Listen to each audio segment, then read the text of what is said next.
Comment déterminer l'ordre d'une réaction? Il est souvent indispensable de savoir comment la concentration des substances chimiques influence la vitesse d'une réaction pour comprendre divers processus chimiques. L'ordre de réaction s'intéresse à la façon dont la concentration d'un ou de plusieurs réactifs modifie la vitesse de réaction. L'ordre global d'une réaction chimique correspond à la somme des ordres de réaction de tous les réactifs présents. Il ne vous suffira certes pas d'observer l'équation bilan d'une réaction pour déterminer quel est son ordre, mais vous pourrez déduire cette information à partir de sa vitesse de réaction ou du graphique qui la représente. Analysez l'équation de la vitesse. L'équation de vitesse de la réaction peut vous aider à déterminer l'ordre de réaction. Cette équation sert à mettre en évidence l'augmentation ou la diminution de l'une des substances chimiques en fonction du temps écoulé. Aucun autre type d'équation liée à cette réaction ne vous permettra d'identifier son ordre de réaction.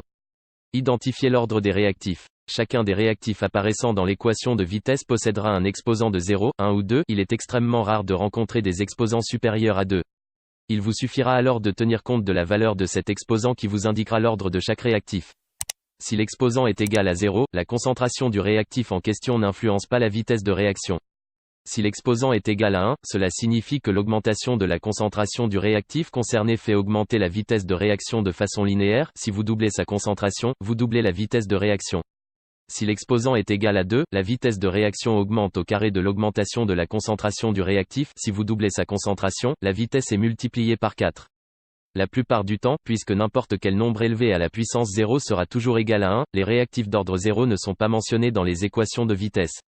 Ajoutez l'ordre de tous les réactifs. L'ordre global d'une réaction chimique correspond à la somme des ordres de chacun de ces réactifs.